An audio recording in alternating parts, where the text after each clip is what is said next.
Excellence, nous examinons les grandes perspectives de financement des économies de la sous-région, lourdement frappées par l'effondrement des cours du baril et également par la pandémie à coronavirus. Aujourd'hui, les États veulent repartir. La BDEAC, en tant que fleuron de ces États en la matière, aujourd'hui est obligée d'aller mobiliser des ressources pour les injecter dans ces économies et permettre et accompagner la relance. Et on se demande si aujourd'hui vous êtes paré à toute éventualité. Et qu'en est-il de la seconde phase de cet emprunt obligataire qui avait été approuvé de 300 milliards de francs CFA, qui avait été approuvé par le conseil d'administration de 2020? Bon, merci. Effectivement, la BDEAC est fidèle à ses obligations, à ses devoirs de mobiliser les ressources pour répondre aux besoins de financement, de développement de nos économies. Et effectivement, vous vous souviendrez que novembre de l'année dernière, la BDEAC avait été chargée de mobiliser des partenaires pour le financement des projets intégrateurs lors de la table ronde qui a eu lieu à Paris.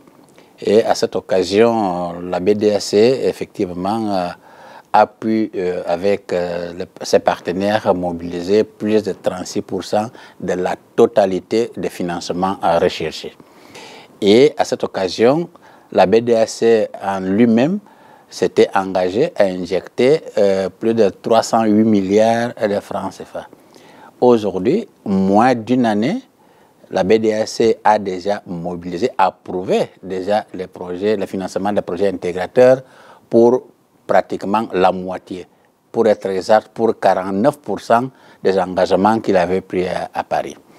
Et pour ce qui est de l'emprunt dont vous parlez, effectivement, nous nous rendons compte que les sollicitations, la BDEAC augmentent de manière exponentielle, non seulement pour les États, mais aussi pour le secteur privé. Et nous n'avons plus le droit de ne plus répondre à ces sollicitations. C'est pour cela que nous allons continuer à mobiliser les ressources. Et comme vous l'avez dit, l'Assemblée générale nous avait autorisé un emprunt obligataire pour 300 milliards. Donc, une première tranche a été réalisée en 2020.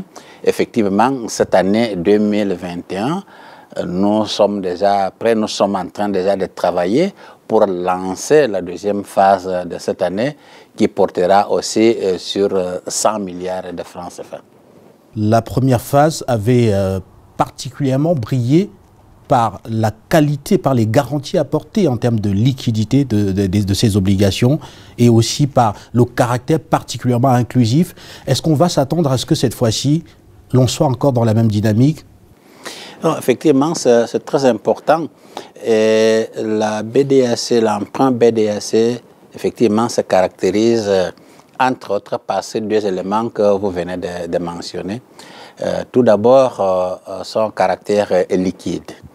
C'est-à-dire que tous les souscripteurs, à tout moment, peuvent entrer en possession de leurs ressources si jamais ils ne veulent plus conserver les titres BDEAC, et c'est entre autres par leur cotisation en bourse, dans la bourse de valeur de l'Afrique centrale. Et en termes de garantie, c'est spécialement important parce que la BDEAC, qu'est-ce qu'il fait? Il fait qu'au cours de la vie de l'emprunt, dès le premier mois depuis la souscription, il ouvre un compte, à part un compte séquestre, qu'il alimente mois par mois pour qu'à la fin d'année, que ce compte ait déjà les ressources nécessaires pour rembourser ou pour payer les souscripteurs, que ce soit les intérêts, que ce soit le capital. Autrement dit, qu'à tout moment, les souscripteurs peuvent consulter ce compte que nous appelons compte séquestre et ils vont trouver que les ressources destinées à servir le service de la dette sont déjà disponibles. Ça, c'est quelque chose que la BDEAC fait qui est particulière, que par exemple, des autres émetteurs aujourd'hui ne font pas. En termes de caractère inclusif, nous avions dit que nous ne lançons pas l'emprunt obligataire tout simplement par le seul besoin de mobilisation des ressources, mais qu'il s'agissait plutôt d'une opération de développement. Une opération de développement parce que nous savons que chaque matin, il y a plein de monde qui se lève pour procurer un peu d'argent et que beaucoup de ces gens-là ont en perspective des ambitions. Il y en a qui le font pour épargner pour les enfants, pour payer l'école de leurs enfants, pour acheter une maison, pour etc., etc. Mais cette petite épargne n'est vraiment pas rémunérée. Vous savez qu'aujourd'hui, les banques commerciales pratiquement ne rémunèrent pas les dépôts. Mais nous disons que non seulement nous voulons mettre en valeur cette épargne pour qu'on puisse la canaliser pour financer notre propre développement de la sous-région, mais aussi nous allons faire que ces gens-là puissent avoir un bon rendement de cette épargne. C'est pour cela que quand la BDAC, malgré sa capacité financière, malgré sa solidité, malgré que son label est effectivement recherché partout, nous avions dit l'année dernière qu'on va rémunérer à 5,45% net. Pourquoi? Pour que ces gens-là, non seulement financent le développement de la sous-région, mais aussi pour qu'ils puissent avoir un rendement de ces efforts qu'ils avaient faits. Ça a été un succès, comme vous le savez, qu'à peine en une semaine de souscription, nous avons surpassé l'objectif de 100 milliards qui était fixé et nous avons eu une sursouscription. Cette année, qu'est-ce que nous comptons? Nous rendons compte qu'on a eu beaucoup d'appels, beaucoup de sollicitations, les gens qui voulaient souscrire, mais le temps était court, et d'autres qui ont travaillé et qui disent qu'ils sont en train de faire des épargnes parce qu'ils veulent participer à l'appel public à l'épargne de la BDAC. Et il y a aussi des institutions, aussi bien dans la sous-région que hors sous-région. Mais nous disons à ces citoyens de la SEMAN que le prochain appel d'offres, nous allons encore améliorer le coupon, c'est-à-dire le rendement qu'eux, ils vont prendre de cet emprunt. Pourquoi? Pour renforcer cette inclusion financière dont vous parliez tout à l'heure. Parce que ça aussi, c'est l'une des missions de la BDAC. On vient de voir l'État du Gabon et aussi l'État du Congo lancer 2 emprunts obligataires dans le sens de financer la relance économique. Et on se demande, qu'est-ce qui fera la particularité de cette obligation BDAC, de cette nouvelle obligation BDAC? Bon, je crois que l'obligation BDAC a des particularités importantes. Tout d'abord, c'est déjà le coupon, ça veut dire le rendement que nous offrons. Et les financiers savent que lorsque le rendement est trop élevé, on peut penser qu'à la base, peut-être, il y a une moindre qualité de la signature et qu'il veut attirer les investisseurs pour un meilleur rendement plus important. Mais quand les investisseurs connaissent que la BDAC, c'est même la banque qui finance ces États qui vont aussi à la recherche de ressources, effectivement, on écarte automatiquement le fait qu'il y ait une quelconque faiblesse.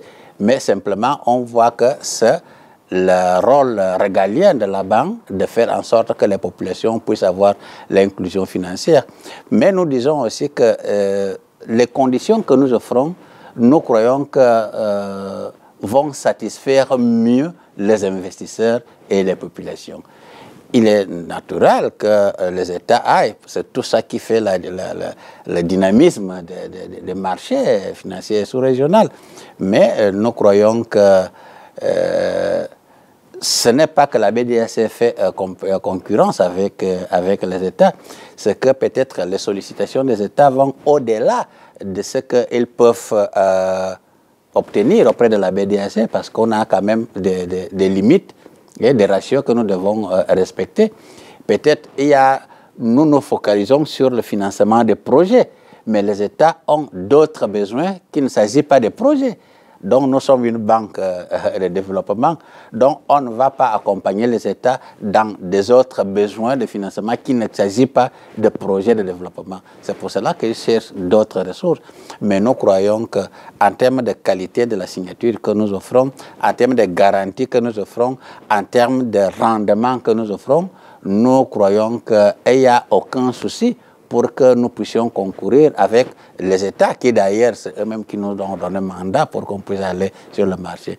Mais nous croyons que les investisseurs trouveront des meilleures conditions et dans l'emprunt obligataire de la BDAC. Et nous sommes confiants que nous tous, nous avons notre espace dans ce marché financier communautaire et chacun aura la réponse en fonction des critères des investisseurs. Donc, nous croyons qu'il n'y a pas de souci, même si tous les États se mettent dans le marché en même temps, ça ne sera que peut-être le volume de liquidités qu'il faut mobiliser qui pourrait donner des limites. Donc, nous sommes prêts pour y aller.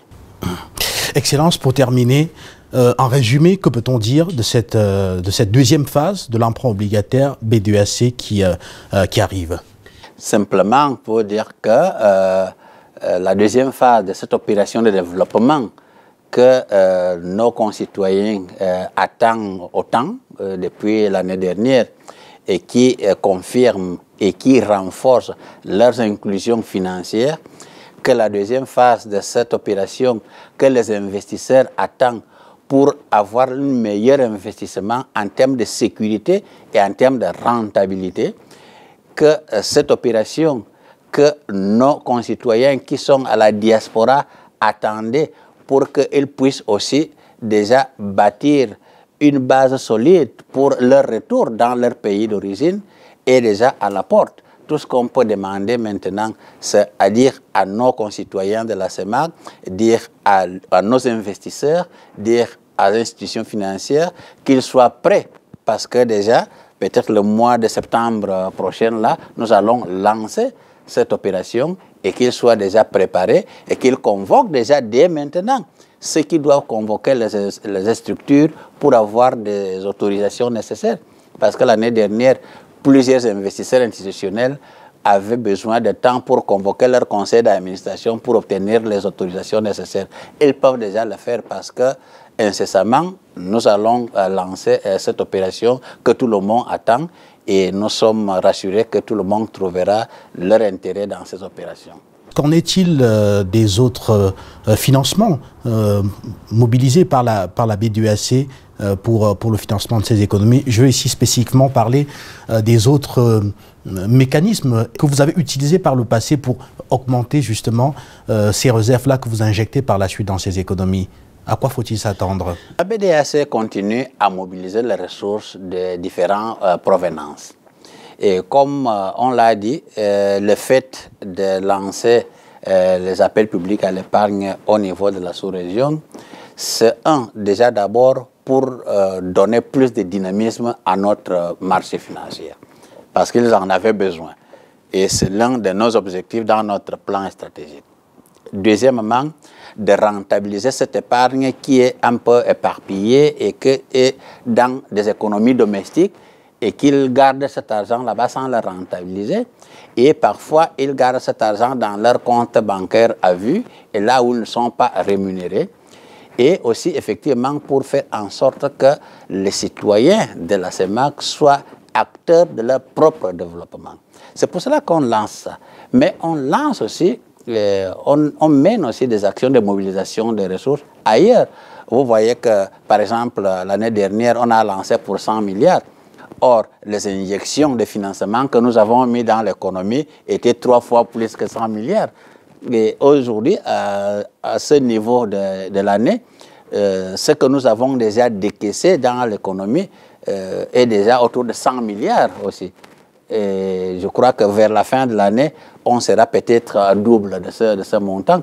Donc, ça veut dire que c'est juste une opération de développement, c'est juste une opération pour dynamiser notre marché financier, c'est juste une action régalienne et une obligation qui découle de notre plan stratégique. Mais on mobilise aussi à l'extérieur parce qu'il y a beaucoup de sollicitations. Vous avez vu que les projets, les sollicitations de la BDAC ont passé de 16 en une année, aller à 30 l'année suivante, aller à 59 l'année suivante. Et aujourd'hui, avant la fin d'année, on dépasse déjà une centaine de sollicitations de nouveaux projets. Mais nous devons répondre à cela. Donc, si le marché financier sous-régional ne peut pas nous donner d'un coup toutes les ressources dont on a besoin, en tenant compte aussi que l'Assemblée générale nous avait fixé des limites, mais on est aussi obligé de mobiliser ailleurs. Peut-être ailleurs, on mobilise moins cher qu'ici. C'est ce que j'ai dit, que si on paye plus, c'est parce qu'on veut fortifier l'inclusion sociale, on veut fortifier la rentabilisation des efforts quotidiens de nos concitoyens. Donc, c'est plutôt une opération de développement que nous sommes en train de faire ici. On ne coupe pas la mobilisation extérieure des ressources, on continue à les mener, mais en même temps, on fait aussi la mobilisation de l'épargne locale. On va sortir de cet entretien avec une anecdote qui a été qu'on a suivie dernièrement, à savoir ces remerciements, notamment du Conseil des ministres de l'Union économique des États de l'Afrique centrale. C'était à Douala, au Cameroun, au cœur du sommet extraordinaire des chefs d'État de la CEMAC qui saluaient le grand apport de la BDEAC dans le financement des projets intégrateurs. Comme je l'ai dit, la BDEAC est parmi tous les partenaires financiers qui s'étaient engagés à Paris pour accompagner les États de la CEMAC dans le financement des projets intégrateurs. Ils ont fait des annonces. Et à la date d'aujourd'hui, ces annonces ne se traduisent pas encore dans le financement réel des projets. Or, la BDEAC, des annonces qu'il avait fait, environ 308 milliards de francs CFA, en moins d'une année, nous avons déjà approuvé des projets qui font déjà plus de 150 milliards de francs CFA. Ça veut dire, en moins d'année, on a déjà financé plus de la moitié. Et nous croyons que dans le prochain conseil, on va encore approuver les autres. C'est pour cela que le conseil des ministres de l'UAC a été très satisfaisant, parce que nous ne restons pas dans les annonces qui avaient été faites. Nous traduisons nos annonces dans les actions réelles. Et si on est resté maintenant à 50%, c'est tout simplement parce qu'il y a certains États qui n'ont pas encore introduit les requêtes pour le financement de leurs projets. Si on avait déjà reçu tous les requêtes des 6 projets pour lesquels nous nous sommes engagés, je crois que peut-être aujourd'hui, on serait déjà autour de 80%, quelque chose.